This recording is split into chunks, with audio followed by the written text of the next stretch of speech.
है?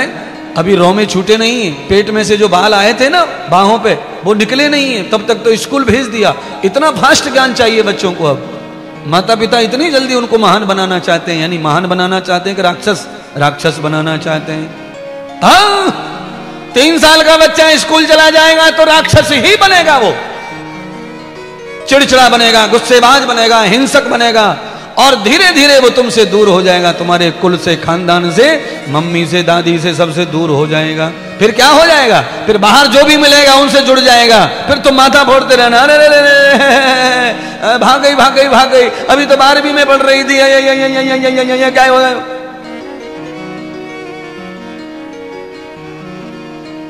गुरुजी, हाँ जी, कोई पूजा कर दो बच्चे की, बेटा बहुत बिगड़ गया है, अभी तो 11वीं में गया है पर किसी की नहीं सुनता। क्या देवता नक्षत्र रूठ गए हैं?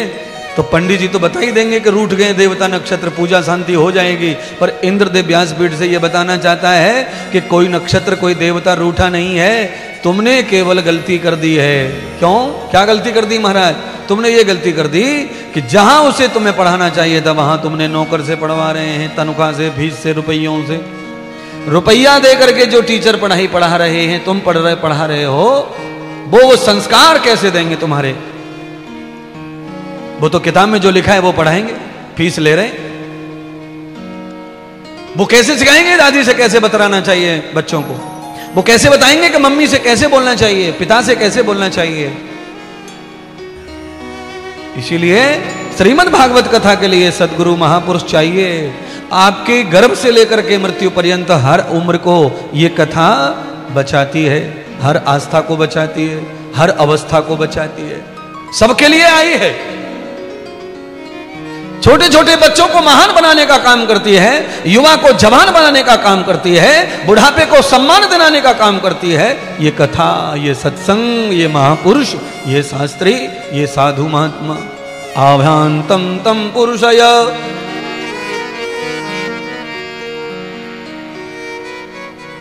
संस्कारहीनो न पुनन्तु वेदः। संस्कारहीन प्राणी को वेद भी पवित्र नहीं कर सकते उमेश जी। न मंत्रो न गति भूयाः न यज्ञ अनुष्ठान। जिसके संस्कार चले जाते हैं फिर उसे हवन पूजा से भी शांति मिलने वाली नहीं है। शांति हवन कर दो, पूजा कर दो, अनुष्ठान कर दो, माला जप दो, यह भी उन्हीं को पुण्य दान करते हैं जिनके संस्कार अच्छे हैं और दुखी हो गए हैं, जिनके कर्म अच्छे हैं और दुख आ रहे हैं, उन पे सब काम करते हैं। ये ध्यान रखो। जिनको बीमारी का 3रा स्टेप आ गया है उस पे कोई दवा काम नहीं करती है, फिर केवल मरना है और दंड भोगना है, दुख भोगना है। फर्स्ट स्टेज का दवा काम करेगी, सेकंड पे नहीं, थर्ड पे नहीं, बिगड़ता जाएगा रोग शरीर। ऐसे ही जीवन है जो बिगड़ता ही चला जाता है। अधर नष्टान अवसंत युक्ताम वेद श्रुति युक्तानाम भवानी। भगवान सूत जी ने कहा धैर्य पूर्वक बैठ जाओ, तुम जो सोच के आए हो, सुन के आए हो, वो सब प्राप्त होगा। पर ऐसे नहीं, पहले बैठो और बैठकर पहले धारण करो। क्या धारण करें? तो कहा गुरु मंत्र। पहले गुरु मानो, मेरे प्रति तुम्हारी श्रद्धा विश्वास जो है वो सुना हुआ है, तुमने देखा क्या है? अरे गांव में जामताड़ा में किसी ने कह दिया फलाना महात्मा बहुत अच्छा है, भाई बहुत तपस्वी, बहुत बढ़िया वाणी है, इतने से काम नहीं चलेगा। महात्मा का टेस्ट लो, महात्मा को चखो, महात्मा को सुनो, देखो, परखो और उसके बाद धारण करो, अन्यथा धारण मत करो। महाराज पानी पियो छान के, गुरु बनाओ, गुरु बनाओ। हाँ सुनिए ना, कपड़े देख करके, वेशभूषा देख करके हनुमान जैसे परम ज्ञानी को भी धोखा हो गया था। बोलिए ना, वेशभूषा पे विश्वास करके हनुमान जैसे परम प्रतापी को भी धोखा हो गया था। तो वेशभूषा पे, रूप रंग पे मत जाओ, संग करो संग। उनका व्याख्यान सुनो, समझो। यावते तंत्रान यंत्रौ। व्याख्यान सुनने से भी काफी पहचान हो जाती है। व्याख्यान में वही निकलता है जो उनके अंदर होगा। अंदर की बात को कोई कितना भी छुपाना चाहे वो छुप नहीं सकती। आज नहीं, कल नहीं, परसों निकलेगी। क्यों? जो भरा है वही तो बाहर आएगा। अच्छा बोलिए, आज आपने मूली के पराठे खाए तो डकार काहे की आती है?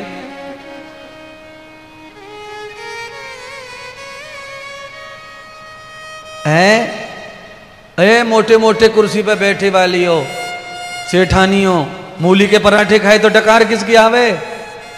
मूली की आवे गुरुजी। और गोभी के खाए गोभी के तो डकार गोभी की आती है। मैंने इसका मतलब क्या है? इसका मतलब है यदंतरम तदवय्यम, सूत्र है ये। मनुस्मृति कह रही है यदंतरम तदवय्यम, जो तुम्हारे अंदर है उसे कितना भी छुपा लो पर वो बाहर आएगा। सांस में निकलेगा, श्वास में निकलेगा, बात में निकलेगा, चरित्र में निकलेगा, व्यवहार में निकलेगा, रीति में निकलेगा, रिवाज में निकलेगा, परंपरा में। पर तुम्हारे खोटे या सच्चे जो भी हैं अंदर, वो आएंगे बाहर। कई लोग बनावटी बातें करते हैं, अंदर कुछ और मुंह पे कुछ और। पर कितना भी मुंह की बातें कर लो पर अंदर की नहीं रहेगी, वो आएगी बाहर। भगवान सूत जी कितने महान होंगे अपने काल में।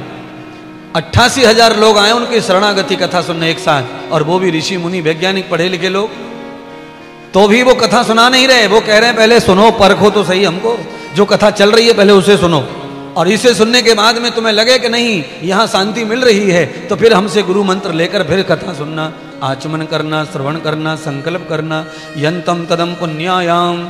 ए श्रोता भक्तों, जो भी पांडाल में आए हैं पहले 7 दिन कथा सुनो डट के, और कथा सुनने के बाद लगे कि मामला बहुत बढ़िया है, 7 दिन में महात्मा ने शांति शांति कर दी, सारी यादी व्याधि कष्ट निकाल दिए, और भाई मन बड़ा प्रसन्न हो रहा है, बड़ा आनंदित हो रहा है, तब ही गुरु मंत्र लेने का सोचना है। ऐसे नहीं कि महात्मा आगे गुरु बना लो, मंत्र ले लो, कंठी ले लो ना। कम से कम 7 दिन तो देखो, सुनो, समझो, चखो। भगवान सूत जी तुम्हारे चरणों को प्रणाम करूं, तुमने बढ़िया बात कही।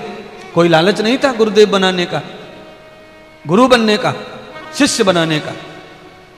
अहम पुण्यम यथा पुरुषम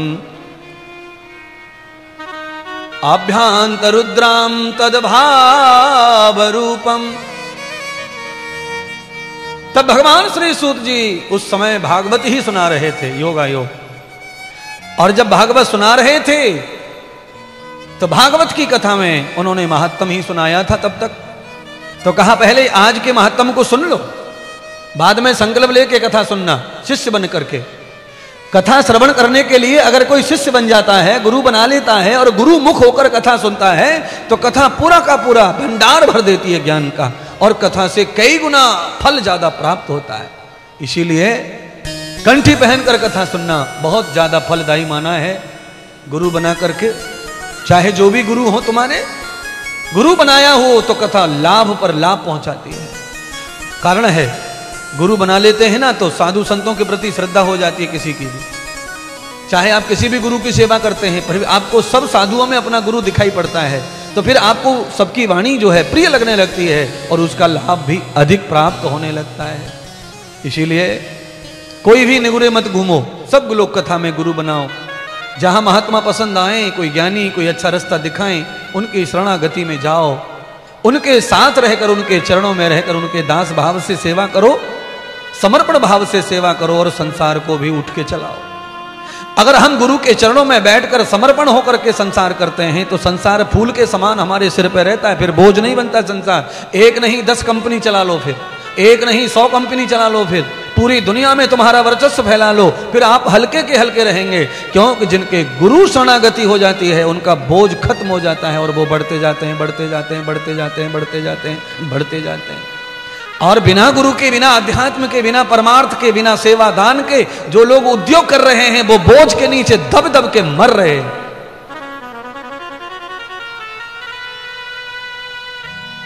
कोई सुख नहीं है तो किस लिए कमाएं? जब कोई आनंद ही नहीं तो क्यों गाड़ी खरीदें और क्यों धन कमाएं? सारे धन को इधर उधर छुपा के घूमना पड़ रहा है। क्या करेंगे ऐसे धन का जो छुपा छुपा के घूमना पड़ रहा है? बैठ गए ऋषि मुनि। ऋषि मुनियों की तरफ से सौनक आदि जो ऋषि, उनको मुखिया बनाया, अध्यक्ष बनाया, और कहा महाराज आप ही प्रार्थना करो सूत जी से। तो सौनक जी ने कहा गुरुदेव ऐसी वाणी सुनाओ जिससे हमारा आत्म कल्याण हो जाए। तो भगवान कहने लगे तुम्हारे आत्म कल्याण के लिए तो भगवान पार ब्रह्म परमात्मा 16 कलाओं के अवतार कृष्ण की लीलाएं चल रही हैं भागवत की, इनसे ही तुम्हारा कल्याण होगा। तो सौनक जी थोड़े वैज्ञानिक थे, पढ़े लिखे थे, तर्क करने लगे, महाराज कृष्ण भगवान एक महापुरुष कृष्ण नाम का आया है, उसके जन्म और मरण, उसकी लीलाओं का श्रवण करने से मेरा कल्याण कैसे हो जाएगा, स्टोरी सुनकर कैसे कल्याण होगा, ये तो अजीब लग रहा है। ज्यादा पढ़ा लिखा आदमी तर्क करता है, और मैं तो तुमसे भी कह रहा हूं तुम्हें भी तर्क करना ही चाहिए। कथा में तर्क करने से कुतर्क खत्म होता है, समाधान होता है संवाद से। इसलिए भगवान परीक्षित जो पूछते हैं सुखदेव वही बताते हैं। एक आध दवाई डॉक्टर अपने मन से देता है, ये लेके जाओ, इसके साथ लोगे ना तो एसिडिटी नहीं होगी, ये रोग की नहीं है, ये गैस खत्म करेगी, एसिडिटी खत्म करेगी, हो सकता है दवा से एसिडिटी हो जाए। तो एक आध कथा गुरु महात्मा ऐसी भी सुनाते हैं जिससे एसिडिटी रुके, साइड इफेक्ट रुके। कथा का कभी कोई कथा ऐसी भी रहती है जो समझ में नहीं आती है, जिसका अर्थ अनर्थ में चला जाता है, तो उसके लिए महात्मा अपनी इच्छा से कथा सुना देते हैं, फिर वो कथा भी समझ में आ जाती है और वो भी लाभकारी हो जाती है, वो भी शरीर को सुखदायी हो जाती है। ये सौनक जी, श्रीमद् भागवत कथा का महत्तम तुम इसे स्टोरी मत समझो, ये भक्ति की कथा है, ज्ञान की कथा है, विवेक और वैराग्य की कथा है, ये तरण की कथा है। इसमें 4 ही तो अक्षर हैं, भगवत। भग ऐश्वर्य धातु का शब्द है, भक्ति से भग ऐश्वर्य है।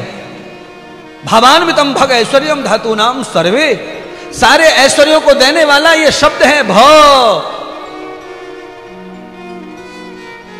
भ शब्द को रामायण में 1000 बार बोला गया है। भाव भरोस भयो हनुमंता,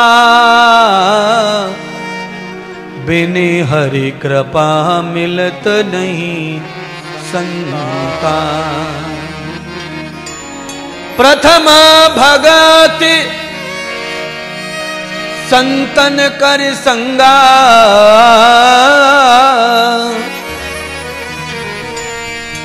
दूसरी भगति मम कथा प्रसंगा।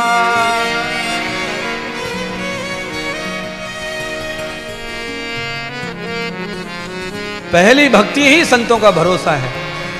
अगर किसी संत पर विश्वास और दिल बैठ गया तो भक्ति हो गई। राम नाम का ही फल है ये, यावते ब्रह्म। और किसी संत की वाणी से निकलने वाला प्रभु चर्चा में जो वाक्य है वो भी राम ही नाम है, वो श्रवण करने से भी राम नाम का ही फल प्राप्त हो जाता है। नख मुनि रज, तीसरी भक्ति भगवान की है। किसी महात्मा के पैर के अंगूठे का या तो रज मिल जाए या तो जल मिल जाए, केवल वो पी लिया, धारण कर लिया रज और माथे का जल, नख का, किसी महात्मा के पैर के नख का जल धारण कर लिया जाए, रज धारण कर लिया जाए, वो भी राम नाम का ही फल है। बड़ी महिमा है महाराज। भर्गो देवस्य धीमहि, ये तो बोल लेंगे तो बढ़िया रहेगा, तुम्हारा मुंह भी पवित्र हो जाएगा। भर्गो देवस्य धीमहि। महात्मा इंद्रदेव की कला थोड़ी अलग है, आप समझ तो गए होंगे ये कौन सा मंत्र हो सकता है। इस मंत्र को पूरा बोलेंगे तो ये बीच का हिस्सा है। भर्गो देवस्य धीमहि, मही, मही माने मुझे, धी माने बुद्धि, देवस्य देवताओं की, बहुवचन है भग शब्द का। भर्गो, भर्गौ, भर्ग, भर्गस्य, देवताओं की। एक देवता की बुद्धि नहीं है संकेत बाबू, सर्वान प्रतिष्ठाम देव। एक देवता इंद्र हो सकता है, इंद्र की बुद्धि लेकर के कोई फायदा नहीं है। इससे ईर्षा, उससे ईर्षा, इससे बुद्धि लड़ाना, इससे जड़ाना, सबसे चिढ़ना। इंद्र देवता महान है, राजाओं के राजा हैं, देवताओं के, पर चिड़ेला राजा है, चिड़ेला ईर्षालु राजा है। तीसरा मंजिल किसी का देखा के चिड़े, किसी की गाड़ी देखी लैंड रोवर के चिड़े।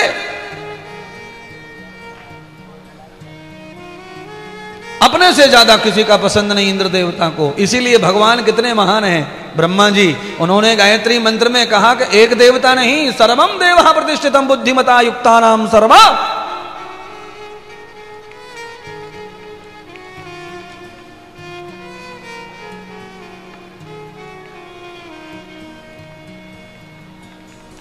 क्या करें महाराज, अभी आकर बैठे हैं व्यासपीठ पे और टाइम भी खत्म हो रहा है कथा में, है भाग रही है घड़ी, और मेरे तो मन के मन में रह जा रही हैं बातें। मैं तो बहुत ब्रेक दे रहा हूं अपनी बातों पे, नहीं तो इतनी निकलना चाह रही हैं कि क्या बताऊं आपको।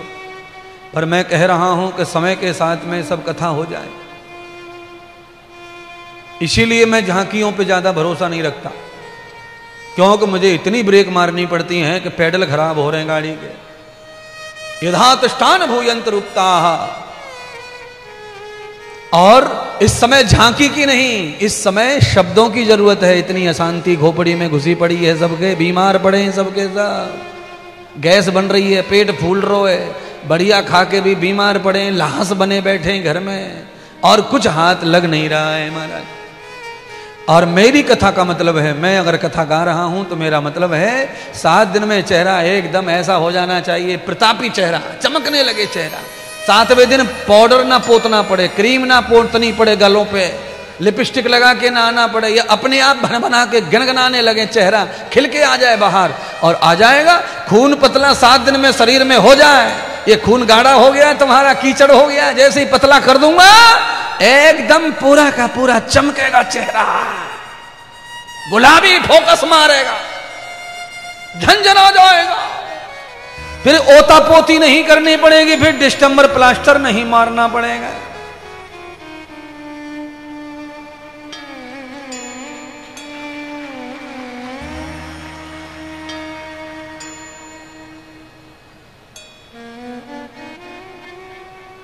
सदगुरु भगवान सूत जी महात्मा सुना रहे हैं भागवत का, और मैं भी आपको भागवत का ही महत्व सुनाना चाहता हूं। चलिए, आपको भागवत का महत्व सुनना है तो एक पंक्ति मेरे साथ में गुनगुना लें, फिर मैं भागवत में ले चलता हूं आपको। 2 घड़ी भगवान काले नाम तू, 2 घड़ी भगवान काले नाम तू, 2 घड़ी भगवान काले नाम तू,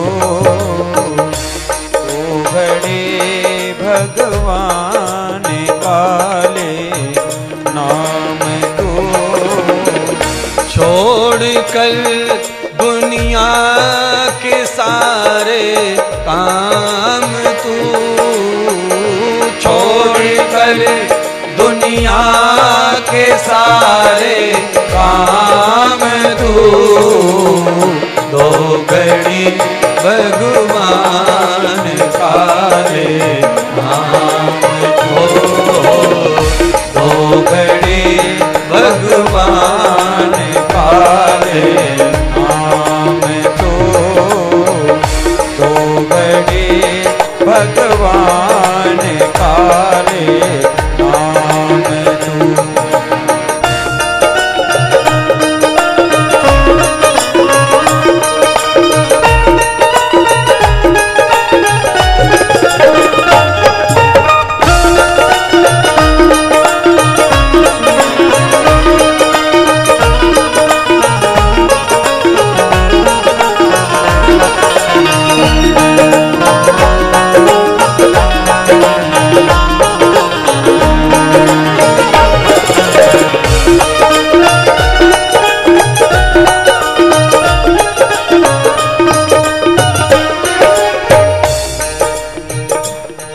लगभग 1.5 वर्ष हो गए, 18 महीने से बेचारा रिजर्व में पड़ा था ये भजन, 1.5 साल में नंबर ही नहीं आया इसका।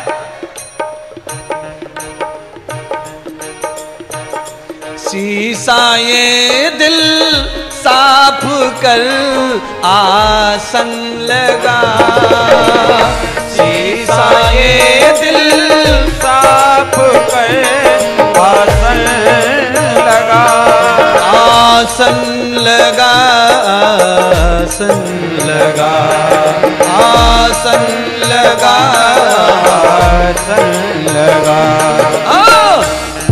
प्रेम रस का भक्त पी ले जाम तो, प्रेम रस का भक्त पी ले जाम तो। दे समय थोड़ा सुबह और शाम तू, दे समय थोड़ा सुबह और शाम तू, दो घड़ी भगवान का ले नाम तो, दो घड़ी भगवान का ले नाम तो।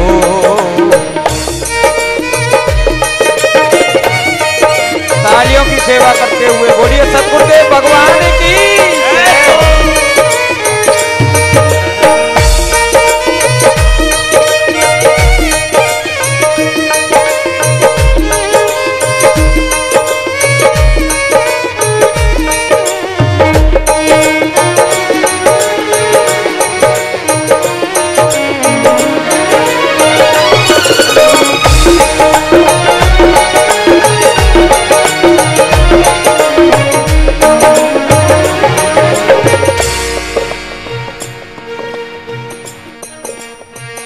बहुत अच्छी पंक्तियां।